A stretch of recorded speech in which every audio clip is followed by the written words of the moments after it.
This podcast is created on Treaty 8 territory, the ancestral and present-day home to the many diverse First Nations, Métis, and Inuit people. We honor the original caretakers of this land, the history, and the opportunity to walk together in friendship, truth, and reconciliation. When I was younger, I had severe epilepsy, and I had 2 neurosurgeries to remove a benign brain tumor that caused me to sometimes have up to 100 seizures a day. It completely changed my life, but I did still struggle. The problem is, I thought my struggles were my personality. The disorganization, missing appointments, losing things, I thought that was all me. And I went to art school in the 90s, so we didn't have terms like neurodiversity that we used or was very common to hear. It was more learning disabilities, and they're so creative. Anyway, it took 2 decades and social media for me to realize that I had ADHD, Attention Deficit Hyperactive Disorder. Hi, I'm Cara. This is Cara Jones Speaks, a show where I like to shed light on the extraordinary. Just wanna uplift you, spread love and positivity. Yeah, everybody tune in to Cara Jones Speaks. Wanna shed light on the extraordinary. Sharing people's stories from struggling to glory. It's all about empowerment, the coolest channel you're gonna find. Trying to make the world better, one step at a time. Let's go. Cara Jones Speaks. Yeah, Cara Jones Speaks. Yeah. My guest today, Natasha Okimaw, is an incredible human who I feel so blessed to have had the opportunity to work with her over the years. She is a talented artist, facilitator, and educator. There are so many things that I love about Natasha, but one of them definitely is her unapologetic way of being herself and embracing her neuro-spiciness. It's a way that brings a lot of humor while instilling empowerment, and something I think we should all do when it comes to ending the stigma surrounding neurodiverse people. All right, Natasha, we're going to do this podcast about being neuro-spicy because we are freaking neuro-spicy. And I want you to tell me the journey of how you knew that you were neurodiverse. Well, technically, I would say it probably started as a teenager. I am same age as you, so we grew up in the 80s and 90s, Jen in the late 70s. So at the time, the belief was that it was just ADD, right? And that they knew that females were the carriers, and we passed it on to our sons. Oh, I didn't know that, actually. Yeah, well, hindsight, I was a child at the age of 16 who decided she wanted to be a doctor, and literally for my 16th birthday, I got a medical encyclopedia. Yeah. That I read. Yeah, I wonder. Yeah. We've been doing a lot of that, hindsight, looking back, and the things that were missed. So I did really well in school. Didn't really have to work hard for it. So unfortunately, did not learn proper studying methods, proper planning methods. So when I went to college, I flamed out my first year. It's a write-off. I hate that travels with me through life. Again, a lot of impulse decisions were made. A lot of impulsive spending was done. But at the time, we just kind of went around. I was just like, oh, I must have just learned really bad, or wasn't taught properly how to manage money. I wasn't taught properly how to, think before doing. I still suffer from impulse control for certain things. And then go on, have children.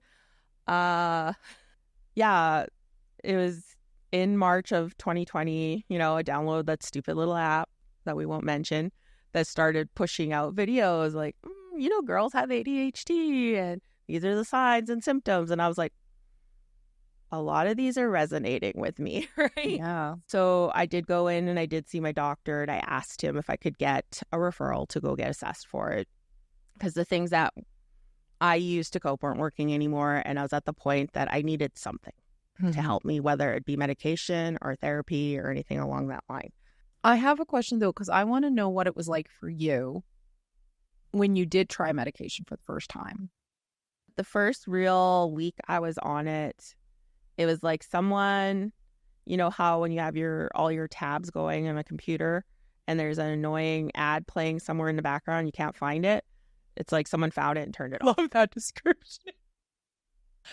So some people, like, for me, it was like there was 10 TVs on in my brain and every show was the best show I've ever seen. So I tried to watch them all at the same time and I missed the plot of every episode. And when I went on the medication, it was like there was only 2 TVs and I could watch both and get the plot. There was never just one. It was always 2. Like, I've been on the medication for almost 2 years now, on and off, I'll say, because I'm not, that's what my brother and I had joked about should be a criteria for diagnosing, is put a person on the medication and the fact that they can't remember to take their highly addictive drug every day.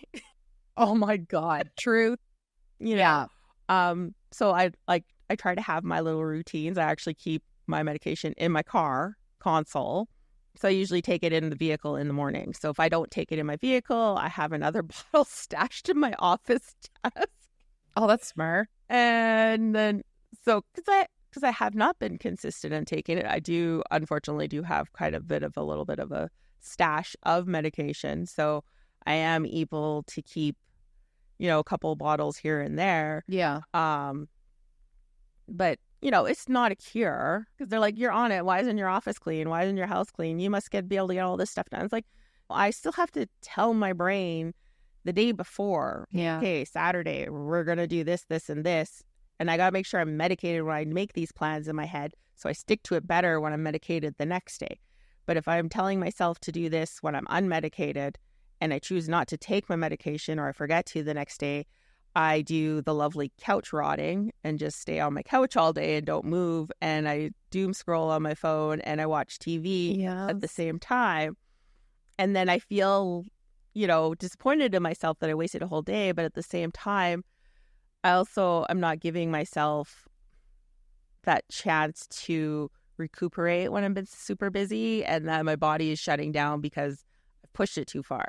Yeah. And now I'm learning to give myself a little bit more grace when I'm not doing anything that is seen as productive, right? I was really glad you told me about that because I didn't know. I was always so hard on myself. When I'm alone, I'm like, oh my God, you're wasting time. Mine is, you should be hustling. Hustle, make money. Hustle, make money. And then I don't do that at all. Yeah. But I think about it a lot. Yeah. Right? So if I'm not doing, it's like I'm not a proactive person or I'm lazy.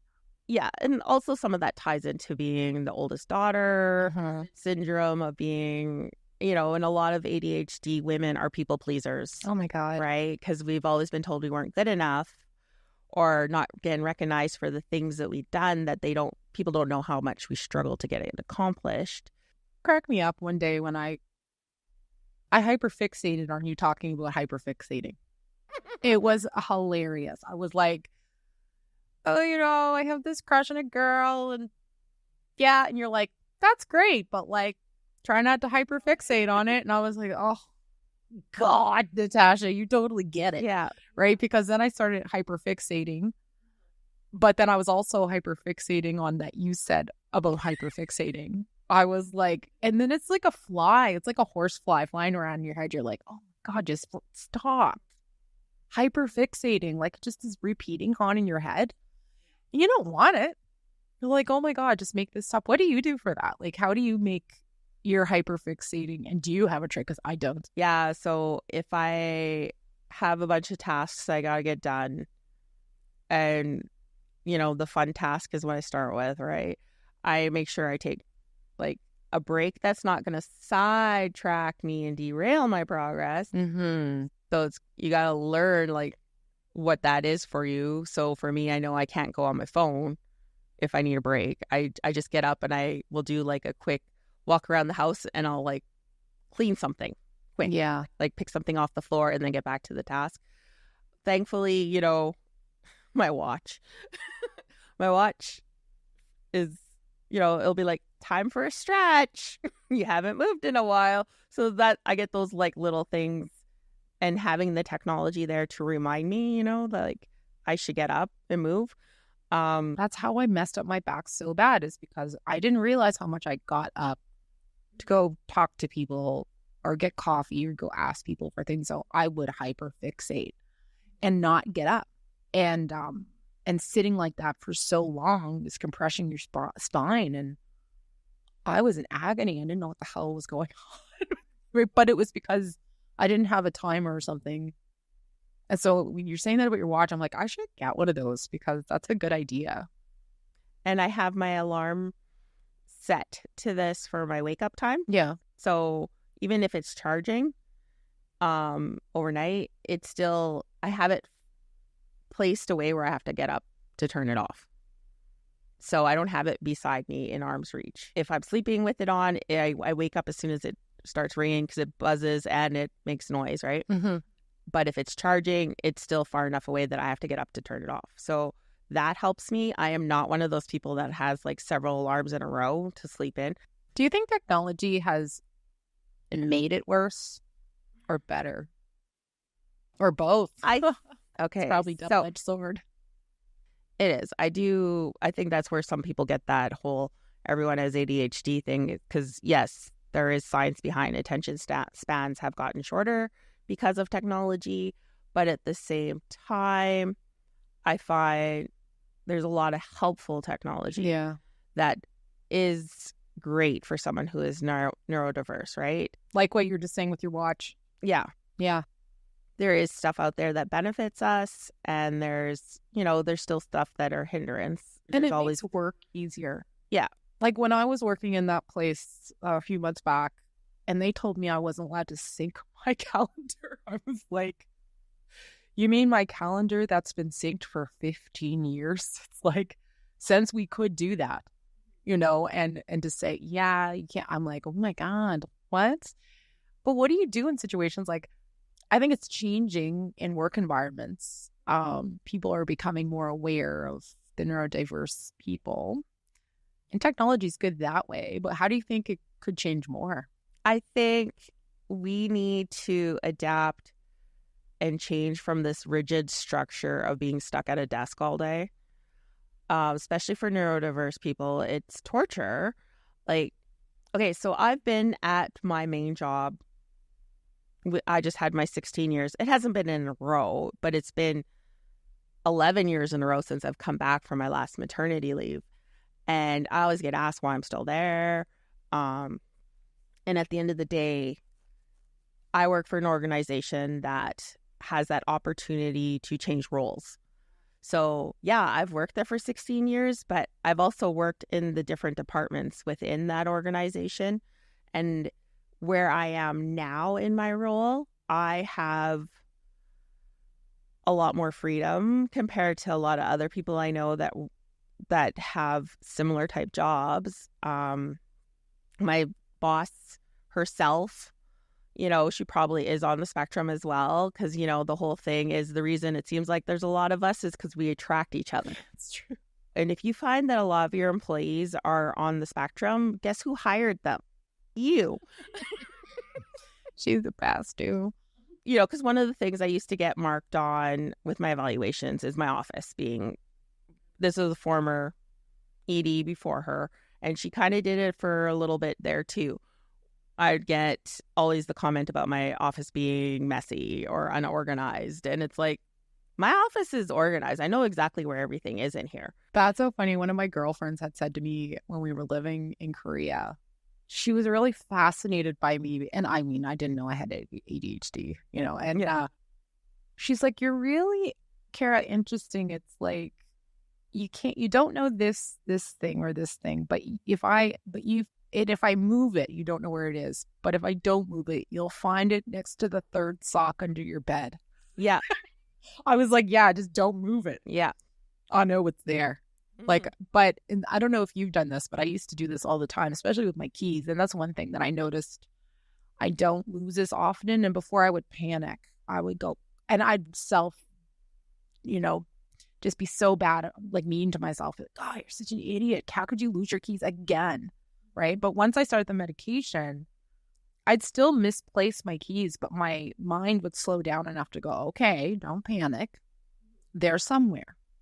And you will find them. Think where you were last. But before, I'd be like, where are they? Oh my God, I'm going to lose them. I can't find them, and just completely panic. And I noticed that really started to change after. I was like, oh, okay, this is great. But the organization thing, I would try to leave it in a place that I think normal people would put it. So I would really try. I'd be like, normal people put things here, and it would be lost for weeks. Because I'm not that thinker. So wherever I put, I'd have to ask someone, if you were so where would you put it? And then I'd find it. They'd have to tell me, because I would do it for like a minute or two in life. And I'd be like, oh, I'll just put this here somewhere. Someone else would organize this. But it doesn't work that way. It doesn't work that way for me. Got to have the things I do where they are. Looks chaotic. And then there's the whole ADHD doom piles, right? The stuff where we don't know where to put it. So it goes in the box or in a pile somewhere. And then my sister, I was telling you how she just got diagnosed. So when she started taking the medication, she didn't think it was working at first. She's like, I don't feel any different. Because I think people take it and they think it's going to be like this miraculous thing that happens, right? And sometimes it is quite like, whoa, it was for me anyway. But what was so funny was the story she said, like, she decided the next weekend to just not take it to see. And she told me the story about how she's like, well, I went in, and she's very crafty too. She's like, I went into my drawer and I was like, oh, look, okay, I'm going to do some crafts. But then I looked in the drawer and I went, wow, I really should organize this. She brought it all out. And while she was organizing, she was like, oh, I forgot I even had this, and started playing or doing something with this. And then she didn't even know what she had done. She had created a massive craft bomb in her living room, and it started off with her organizing. And her husband came up, or her partner came up, and it was like she got caught. She just looked at him and he goes, can we agree that maybe the medication was working? She's like, yeah, I think so. Because it just looked like, what did that comedian say? It looked like Etsy threw up in her living room. But yeah, those moments, where you're like, oh, the intention's there. And you can be organized, but it has to be your way. Yeah. And then the minute someone tells you to do something, you don't want to do it anymore. So what do you think, like, seeing how it's becoming more popular and I don't mean trendy, I mean popular, because people are finally being heard, I think, and we're understanding.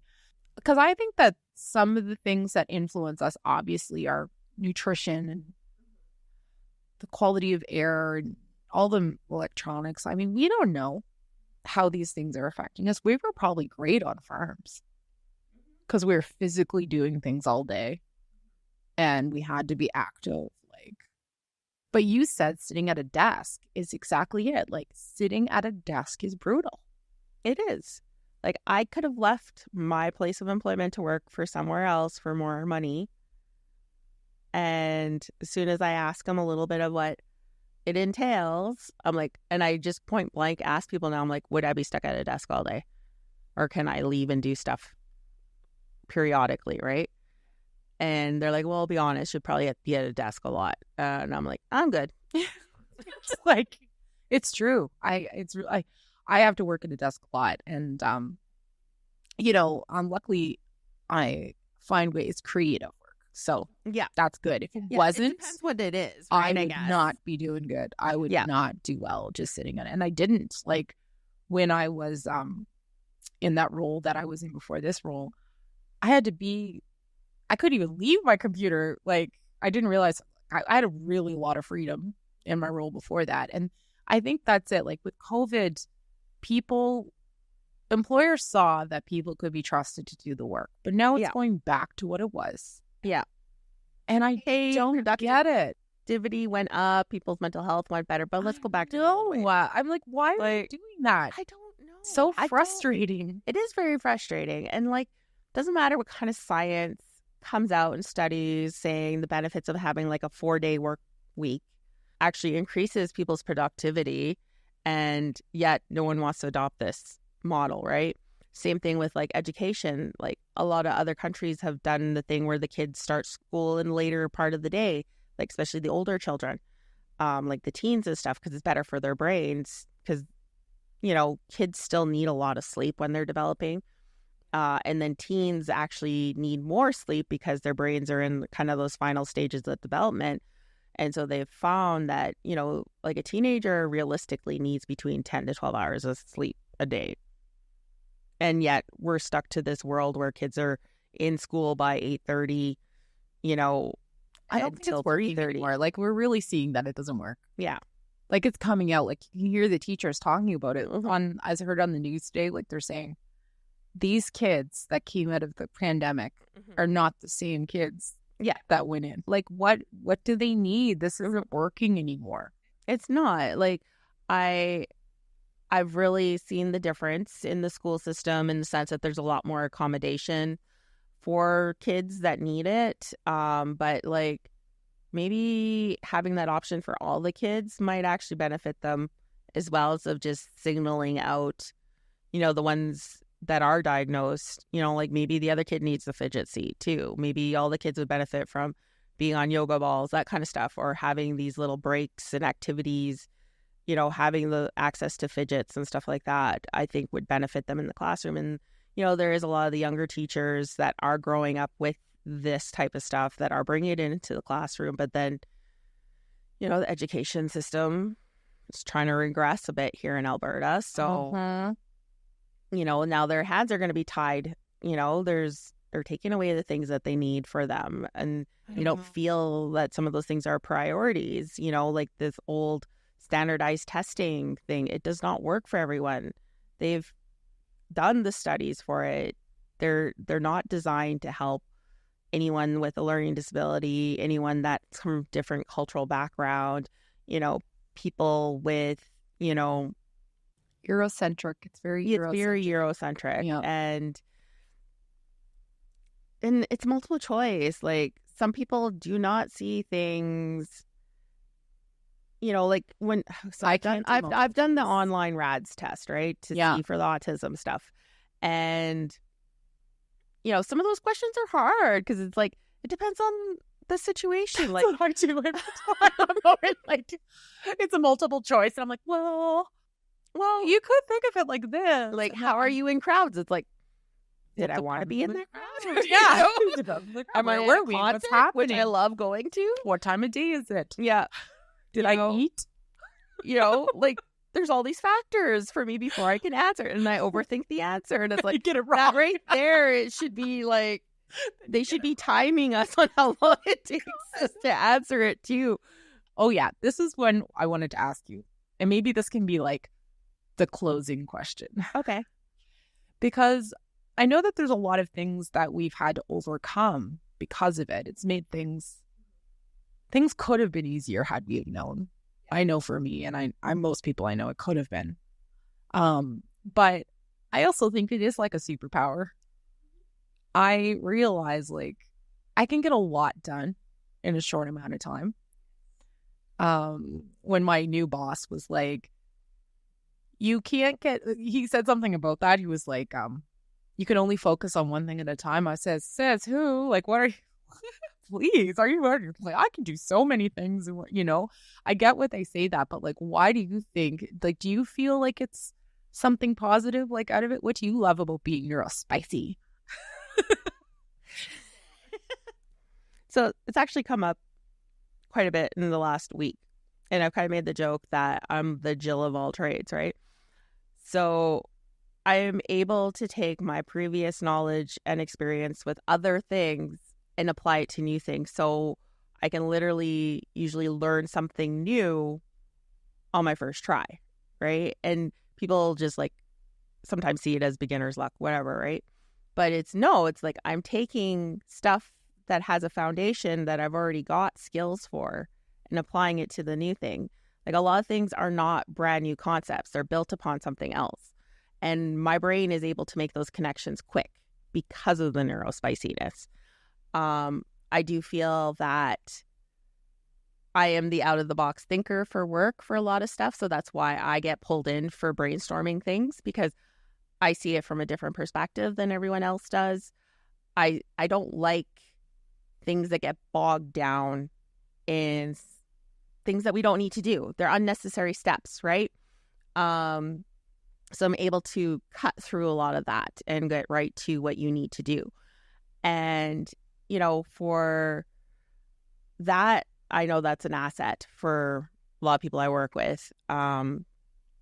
Sometimes it's hard to keep it straight in a conversation because they don't know how I went from here to there in like 30 seconds. And I was like, do you want me to explain how my brain went from there out loud?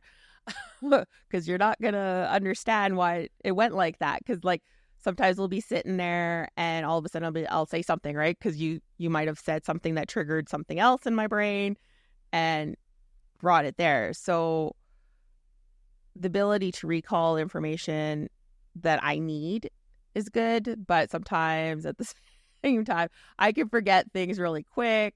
But like you said, like I could tell you exactly where something's laying in my house right now. Yeah, I have like right? super or long. I could tell you something you did 20 years ago, right? Yeah, or the color of your shirt you're wearing, that kind of thing, right? But yeah. Oh, that's cool. I that you can't have remember that why I too. walked in this room to grab something. What? I love that because I've never met anyone else actually who ever said that about like the long, like the memory. I can relive moments like I was there. Yeah. In my mind, it's so real. I can remember what people were wearing, what they were saying, the weather, everything about the situation, but I cannot remember if I paid a bill. One of the things I found since my diagnosis is that my friends that would probably fit the criteria of neurotypical, I have not hung out with them at all. And that's been 2.5 years now. Like first it was COVID, but then my diagnosis just made it really apparent, the little differences, right? As much as I had fun and we had our things that we did together, they're just not a priority for me anymore. Because I always felt like if we talked about certain things, it would just be something that I felt like I had to spend a lot of time explaining my viewpoint on stuff, right? That's refreshing to hear that. For me, it is because I think I was always wondering too, like, yeah, sure. As you get older, you do, some people, not everyone, but you do learn about boundaries more and things like that. But since my diagnosis, I've come to understand that I put up with a lot more than I probably would have if I had a diagnosis. Like people treating me poorly or disrespecting me. And so the people pleaser in me would be like, oh, that's okay, or I forgive you. And over the last 3 years, I'm like, yeah, not cool, man. Like, I can't with that anymore. It's just like my brain doesn't have the space anymore. But I realize I think it has been since my diagnosis. Like, it's slowed down enough for me able to see that I probably should have said that a long time ago. And that I just didn't understand it was connected. Yeah. And, at the same time, I think some of it has to do with now that we have the diagnosis and the terminology and the ability to look back at hindsight, it's that inner healing that we're working on. We don't have time for other people's crap, right? Like, if you're not benefiting me in a positive way, then why do I need you? Or if I'm the one that always has to do the reaching out, then obviously it's not as close of a friendship as I thought it was, or partnership, that kind of thing, right? Like I because I do struggle with the rejection sensitivity dysphoria part of it, right? So I feel, okay, well, you must not care about me enough, so why should I be reaching out anymore? Or I feel that the things I do are being taken for granted, no one appreciates me. Like I do spiral like that. And sometimes it's hard to get out of that. Or I don't take people's positive critiques of me very well. Like it's almost like, oh my God, why are you saying all this stuff about me? Why are you saying this nice things, right? Like I'm such a fraud. I'm a fraud. I'm an imposter. I'm not that great, right? Like even if I never did anything wrong, if someone's like, oh, we need to speak, right away my instinct's like, oh my God. I had an email from work when I was away. And I got a message that was communication conflict. Oh my God, what happened? Yeah. Why are we? No, it was just we had to create policy. Yeah. But I thought, did I do something wrong? Yeah. Oh my God, what is it? And I went into a total spiral. Or we need to have a meeting. We do? Why am I fired? Why? Am I fired? We're like, am I getting fired today? It's like, Don't do that like to me. you've let me get away with everything for the last like how many years, and now today's the final straw. Yeah. And I don't even Catch mean, yourself. like, get away with anything, because it's like I do my job. And because like you said, I can get a lot of stuff done in a short amount of time. So often, again, with the people pleaser part of it, it's hard to say no to things. So, like my work's comfortable giving me things with like a short deadline, because they know it's going to get done and it's going to get done well. But at the same time, it's like inside, I'm probably like freaking out a little bit about it. I'm like, oh my God, why'd I say yes? Right. But at the same time, I'll be like, no, you got this. You know how to do this. Right. So it's like this inner monologue always going on about whether, trying to up-talk myself, but at the other same time, fighting against that inner saboteur. Right. I know. It's a constant balancing act for sure.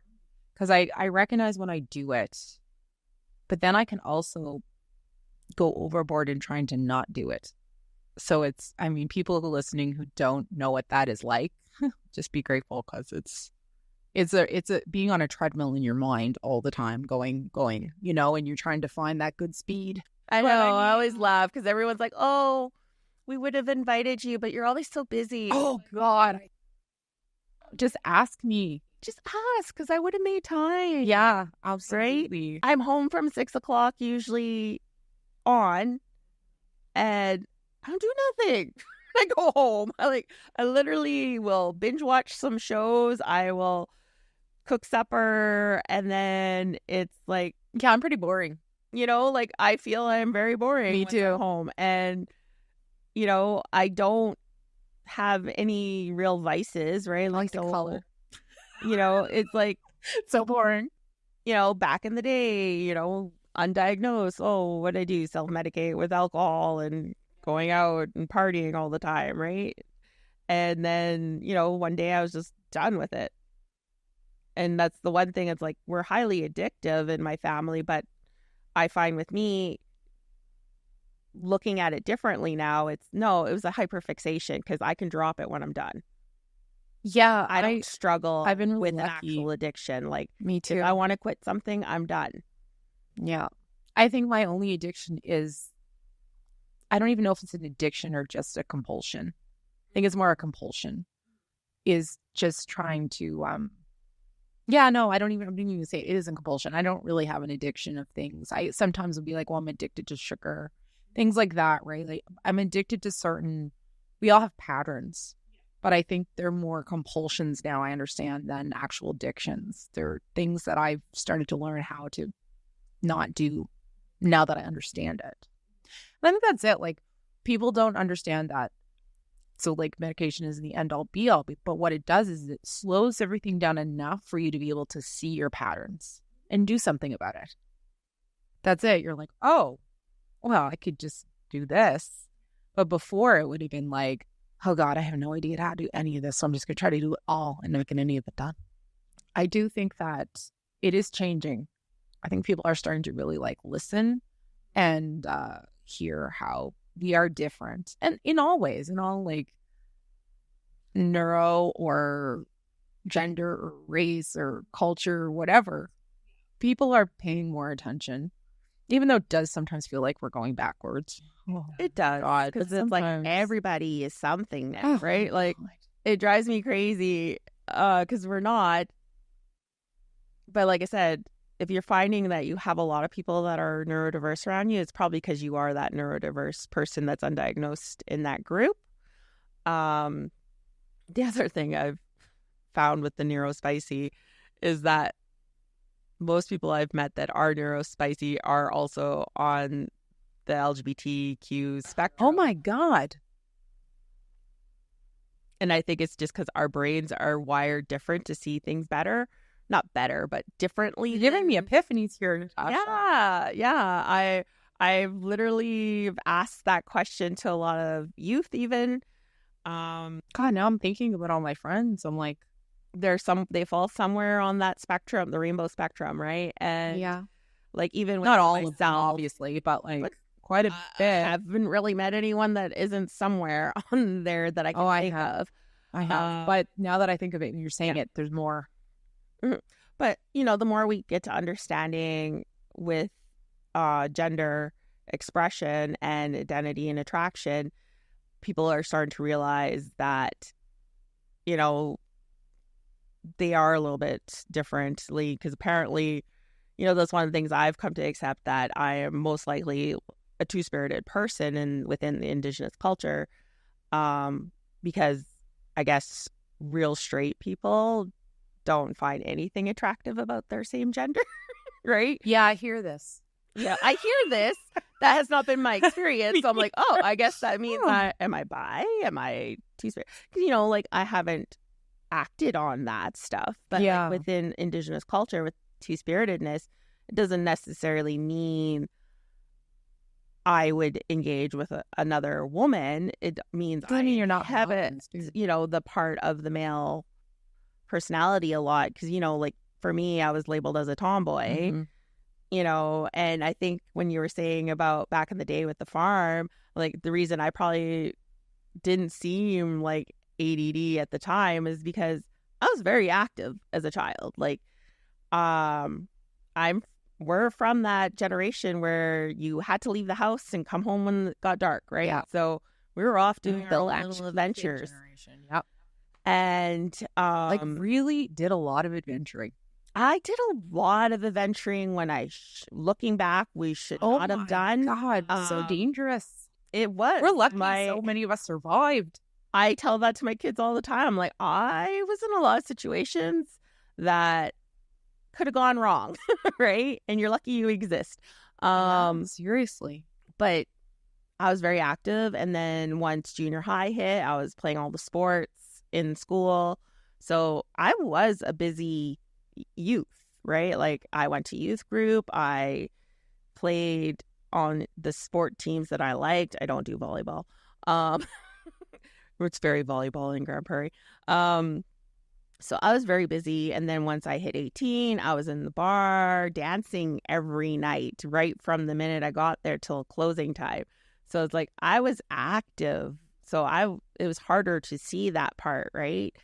But like I said, the impulsiveness of the things I did should have been a red flag, right? Like, I did get in fights in elementary school, but no one ever reported me, because who wants to admit a boy wants to admit they got beat up by a girl, right?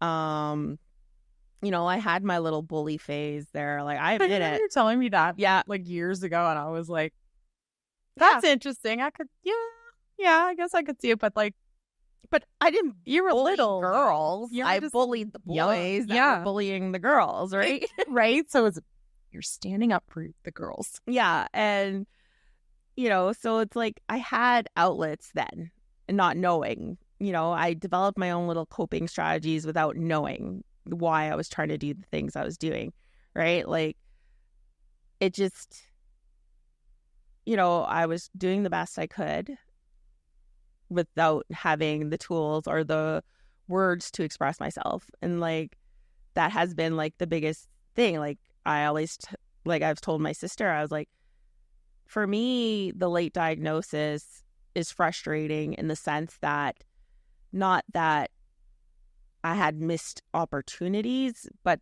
all the money and time that has been wasted. I could be way more successful financially if I had known earlier, for sure. Yeah. Like, I wouldn't have made those choices. I would have not spent the money impulsively like I did. I might have finished university before I even had my kids, right? I think I would have listened to myself more.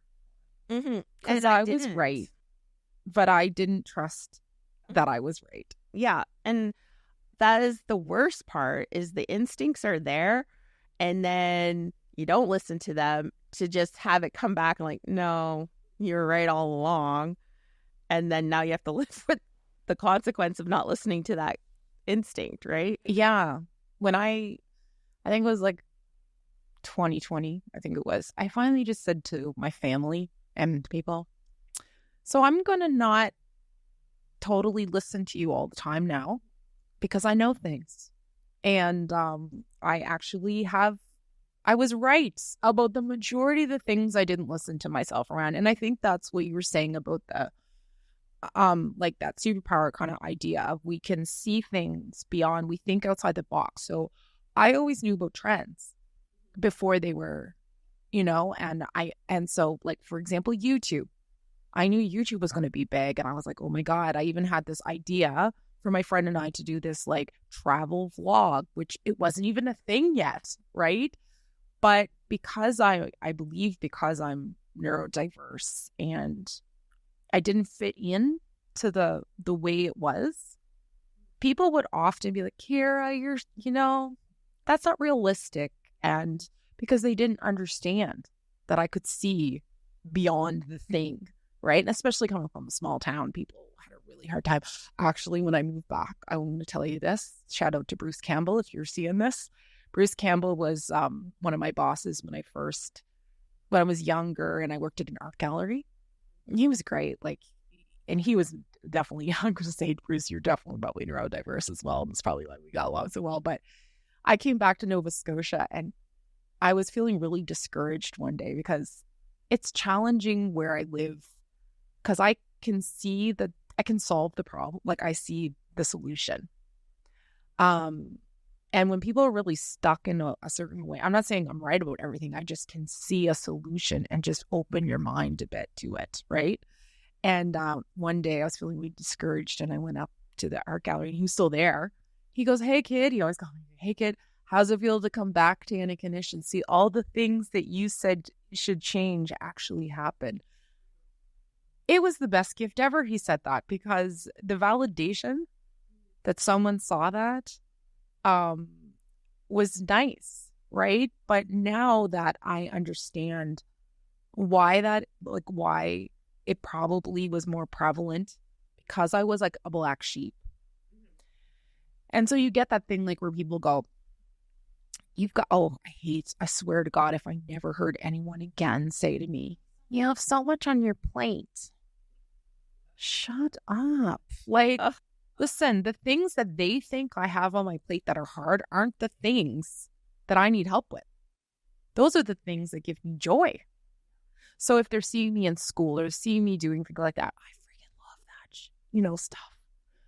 But one day before I left, I went, yeah, I've got a lot on my plate. It had nothing to do with any of those things. I didn't have time for any of those things because I was taking care of everyone. And I'm like, take something off my plate. Yeah. Right.